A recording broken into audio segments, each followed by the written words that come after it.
Bonjour à tous et bienvenue à ce nouveau webinaire sur le référentiel RF3 qui a pour objectif d'accompagner et de massifier la rénovation des bâtiments tertiaires. Il s'agit d'une introduction au groupe de travail du 27 juin prochain sur la thématique gestion de l'eau du référentiel auquel vous êtes conviés. L'ensemble des webinaires et groupes de travail sur le référentiel RF3 sont animés par François Septier et moi-même, Élodie Donnet, tous deux consultants bâtiments durables au CD2E et missionnés par la région Hauts-de-France pour développer ces outils opérationnels de façon collaborative.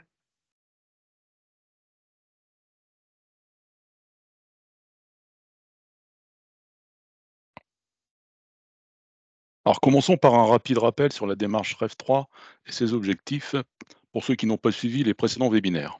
Il s'agit d'une dynamique initiée il y a une dizaine d'années et portée par la région Hauts-de-France. L'objectif principal de cette démarche est de promouvoir une région plus durable et plus solidaire.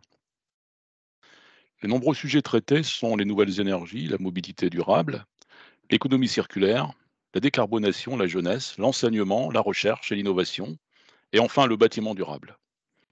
C'est dans cette dernière rubrique que le cadre de référence REF3 s'insère, en s'adressant plus précisément à la rénovation des bâtiments tertiaires.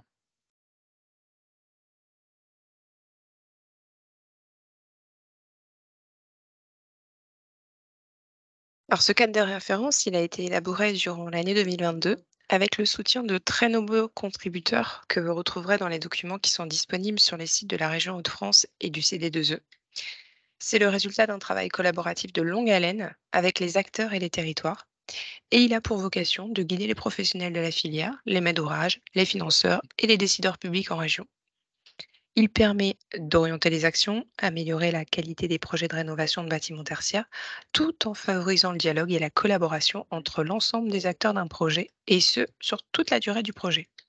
C'est aussi un outil d'évaluation qui favorise la montée en compétences des professionnels et également une aide pour l'analyse des dossiers financés par des fonds publics tels que Fratri ou FEDER.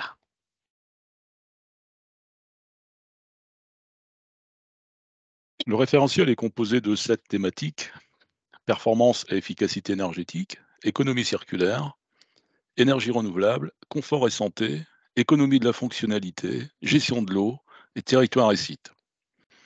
Alors ce cadre de référence n'impose pas d'obligation de traiter l'ensemble des thèmes et ne constitue pas un référentiel exhaustif, mais il a vocation à s'adapter aux spécificités de chaque projet afin de le faire évoluer vers l'exemplarité RF3.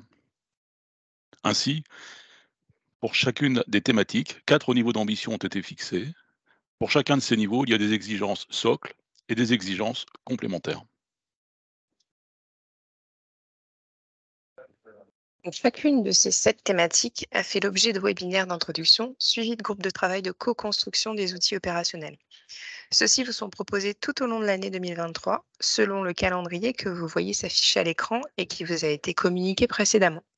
N'hésitez pas à vous inscrire aux 2 derniers webinaires et groupes de travail si ce n'est pas encore fait.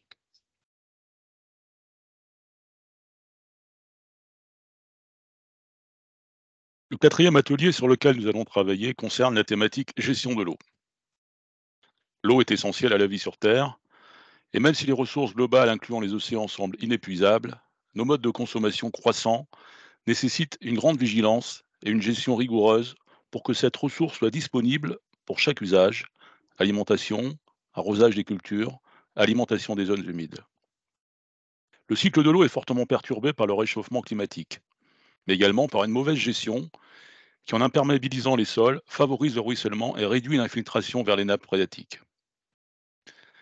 Cette thématique eau vise, au-delà du simple respect de la réglementation, à inculquer des réflexes de gestion à la parcelle, de mise en adéquation de la qualité de l'eau avec son usage et bien sûr d'économie. Le référentiel incite les projets à intégrer cette problématique dès les premières phases de programmation. Toutes les ambitions de cette thématique sont accessibles et s'appuient sur des techniques éprouvées. Concernant la gestion de l'eau, le référentiel propose donc 4 niveaux d'ambition, avec pour le premier niveau 3 ambitions socles, une ambition socle pour le second niveau, une ambition socle et 3 ambitions complémentaires pour le troisième niveau, et enfin une ambition socle et une ambition complémentaire pour le quatrième et dernier niveau.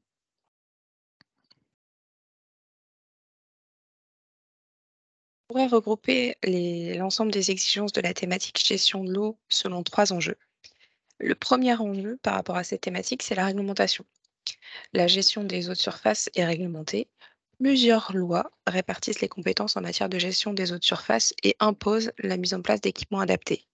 Ce sont les lois MAP-TAM du 27 juillet 2014 ainsi que la loi NOTRe du 7 août 2015 qui attribuent les compétences aux communes, communautés de communes et agglomérations pour la gestion des milieux aquatiques et la prévention des inondations. L'arrêté du 21 juillet 2015, lui, est relatif au système d'assainissement et installation d'assainissement non collectif et définit les prescriptions techniques et les modalités de surveillance et de contrôle des systèmes d'assainissement.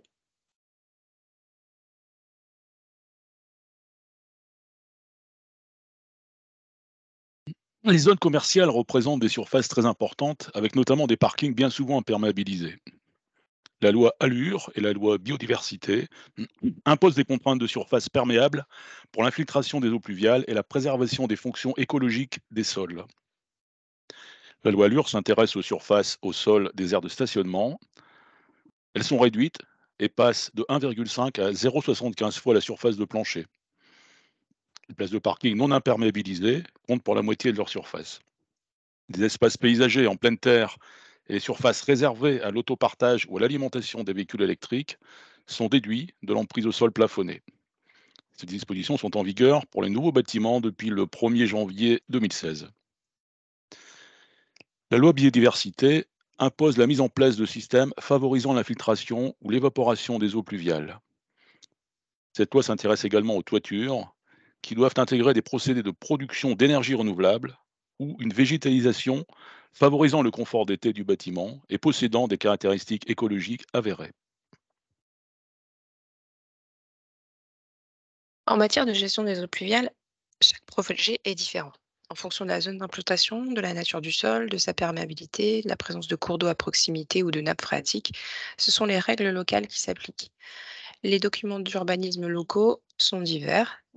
Il y a le schéma directeur d'aménagement et de gestion des eaux, le schéma d'aménagement et de gestion de l'eau, le schéma de cohérence territoriale et le plan local d'urbanisme intercommunal.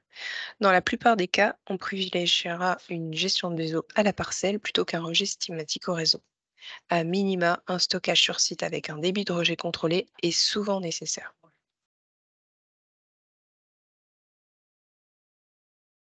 Alors à l'échelle de la France, la prise de conscience des enjeux a permis d'initier une période d'action en faveur de la gestion de cette ressource. Cette période d'action se prolonge jusqu'en 2028. À noter également que la journée mondiale de l'eau est fixée chaque année au 22 mars.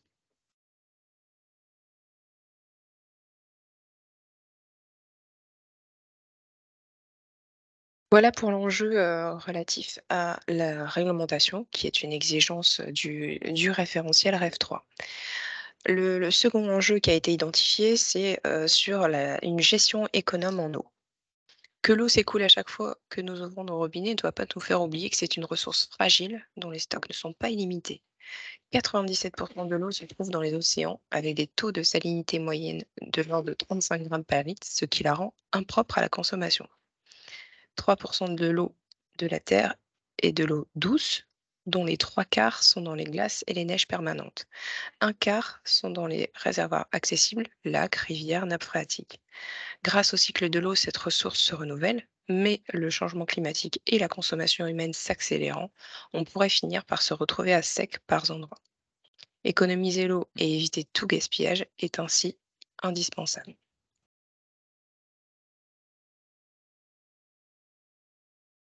Alors comment économiser l'eau? La réduction des consommations passe par une modification des comportements individuels et collectifs.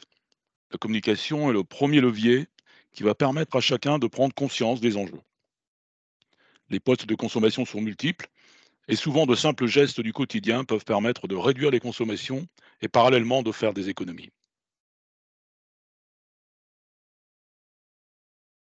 Alors, pour réduire les consommations, il existe plusieurs solutions. Tout d'abord, la lutte contre les fuites et la gestion patrimoniale des réseaux. En effet, il faut savoir que 20% de l'eau potable est perdue avant sa consommation, ce qui représente 1 milliard de mètres cubes qui est gaspillé par an et en France. Il n'y a pas de petite fuite. Un robinet qui goutte représente 30 à 50 mètres cubes d'eau gaspillée par an. La loi Grenelle 2 a introduit l'obligation de réaliser des descriptifs détaillés des réseaux pour en déterminer le rendement. Un rendement inférieur à 85% nécessite la mise en place d'un plan d'action de lutte contre les fuites. Ensuite, la mise en place d'équipements hydroéconomes peut permettre de faire de grosses économies d'eau. Ce sont des systèmes qui sont faciles à installer et à utiliser et qui peuvent s'appliquer aux robinets, douches, toilettes, etc.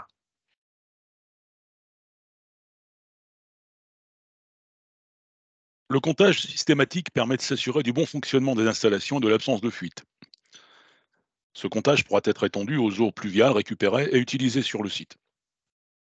Le comptage est important car il permettra aux utilisateurs d'assurer un suivi des consommations et de pouvoir analyser les éventuelles dérives.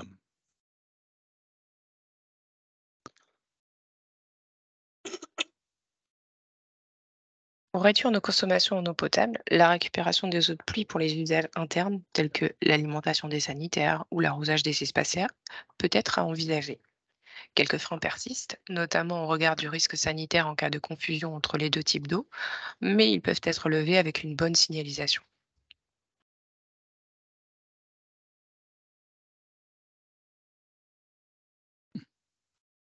L'usage de l'eau de pluie est soumis à une réglementation précisant les usages autorisés, comme l'arrosage, le lavage des véhicules ou l'alimentation des chasses d'eau, et les usages interdits, notamment lorsqu'il persiste un risque sanitaire. C'est probablement le cas c'est certainement le cas dans les milieux médicaux et dans les espaces accueillant des personnes fragiles, comme les jeunes enfants et les personnes âgées.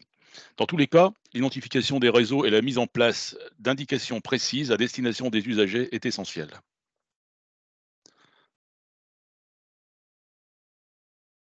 On n'a pas encore évoqué les eaux usées, qui sont bien souvent caloriques.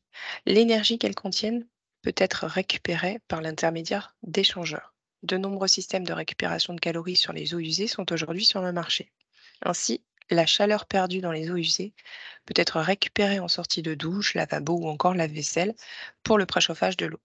Cette solution permet une réduction des consommations énergétiques. Nous avons donc balayé l'enjeu qui est lié à une gestion économe de l'eau. On va maintenant passer à la gestion des eaux pluviales qui est le troisième enjeu qui a été identifié dans cette thématique.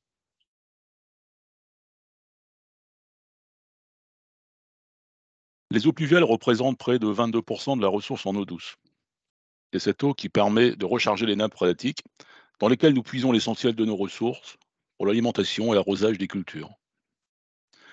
Les besoins croissants, couplés à une imperméabilisation excessive des sols, perturbent ce cycle naturel de l'eau en réduisant les possibilités d'infiltration. Une grande partie des eaux pluviales reste en surface, provoquant des inondations. Ces eaux viennent charger les réseaux, déjà saturés, perturbent l'équilibre écologique des cours d'eau et ne remplissent plus leur fonction de recharge des nappes phréatiques. Aujourd'hui, de nombreuses cultures sont encore irriguées avec de l'eau potable. De même, l'eau qui alimente les sanitaires est encore en grande majorité de l'eau potable. La récupération des eaux pluviales pour ces différents usages semble une évidence. Elle génère des économies et permet de réduire la pression sur les nappes phréatiques, déjà fortement perturbées par l'impact de l'urbanisation sur le cycle de l'eau.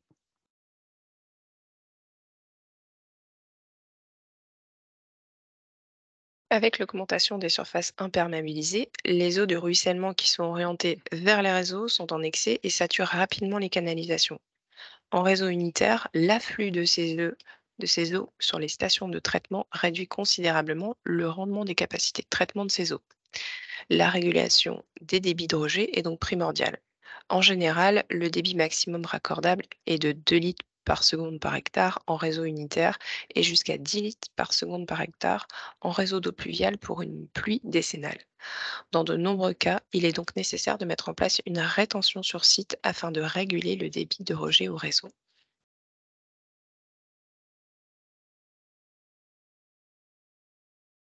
Les volumes d'eau à stocker dépendent des surfaces imperméabilisées, des coefficients de ruissellement, des différentes surfaces et du débit de rejet autorisé.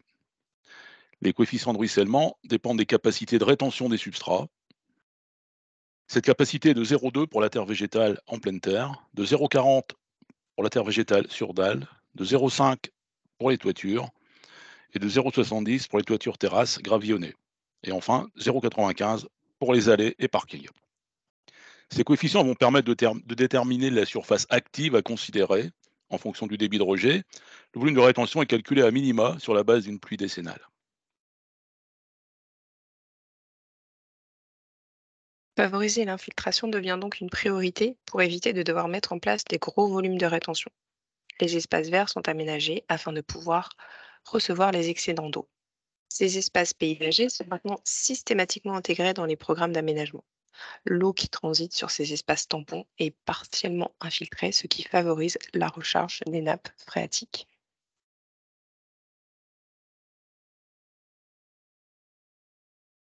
Alors voici par exemple une opération d'aménagement en région parisienne qui date déjà de quelques décennies d'ailleurs, visant à accueillir les eaux excédentaires en cas de forte pluie. On voit clairement sur l'image que l'espace tampon se charge en fonction des pluies et des amenées d'eau qui sont de plus ou moins fortes. Ces espaces verts est ouvert au public pour un usage ludique et récréatif en dehors des périodes de forte pluie. Pour réduire le ruissellement, la végétalisation des toitures terrasses s'est également fortement développée. Cette technique éprouvée permet de retenir une partie des eaux de pluie qui est partiellement rejetée dans l'atmosphère par l'effet d'évapotranspiration de la végétation. Cette technique participe également au confort d'été du bâtiment en formant une couche isolante supplémentaire, particulièrement efficace pour réduire les surchauffes estivales.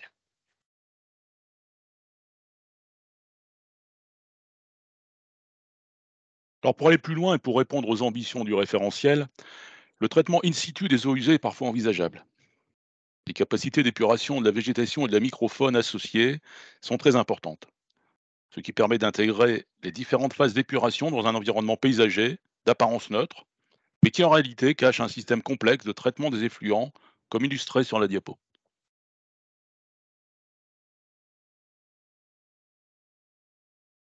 Alors sur cette slide, on a voulu vous montrer quelques exemples de systèmes de gestion des eaux de surface. Il existe aujourd'hui une multiplicité de techniques, nous, toitures, murs végétalisés, revêtements perméables, chaussées à structure réservoir. Par ces techniques et innovations, une bonne gestion des eaux pluviales sur un territoire permet de lutter contre les inondations, améliorer la gestion quantitative de la ressource, protéger les milieux naturels, atténuer les îlots de chaleur urbains, s'adapter au changement climatique et recharger les nappes phréatiques.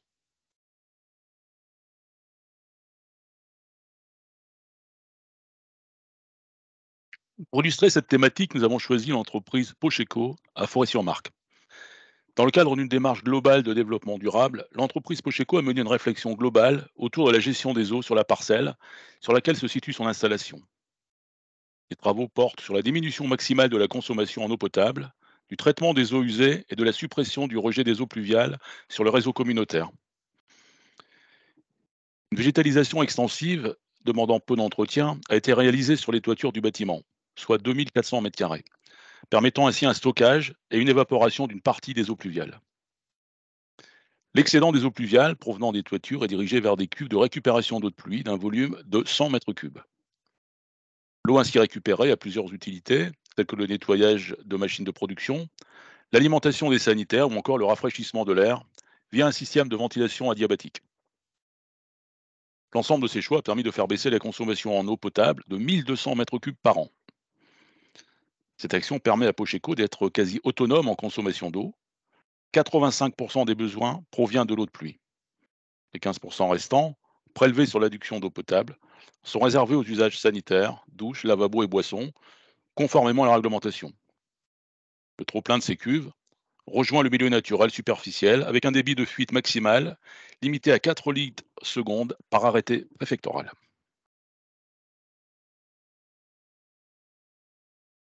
Enfin, nous voulons également vous présenter ce projet qui a été primé lors de la première édition des Trophées REF3 dans la catégorie gestion des eaux. Il s'agit de l'îlot Cinsault à Lille, un ensemble immobilier composé de bureaux, commerces et logements. Ce projet revêt plusieurs caractéristiques, des toitures végétalisées avec potager pleine terre, le stockage et la valorisation des eaux pluviales, la récupération de la chaleur sur les eaux grises, l'eau chaude sanitaire couverte par le solaire à hauteur de 30%, le système de surveillance des fuites, etc. Plus globalement, le projet poursuit une démarche globale vertueuse. Autoconsommation collective photovoltaïque, couplée à l'électromobilité, utilisation de la chaleur fatale, bâtiments de multi-usage.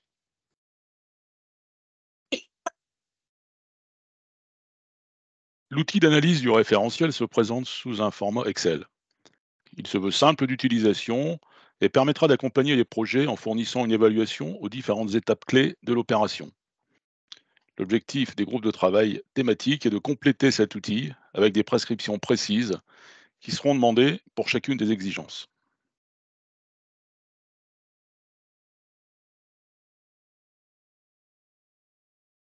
Voilà, nous avons parcouru les enjeux et ambitions concernant la thématique gestion de l'eau. Nous vous donnons rendez-vous donc le 27 juin pour l'atelier de co-construction qui aura pour objectif de répondre aux questions évoquées dans ce webinaire. N'oubliez pas de vous inscrire pour cet atelier et les suivants sur le site internet du CD2E si ce n'est pas encore fait. On compte sur votre présence. Merci de nous avoir suivis sur cette présentation et à très vite.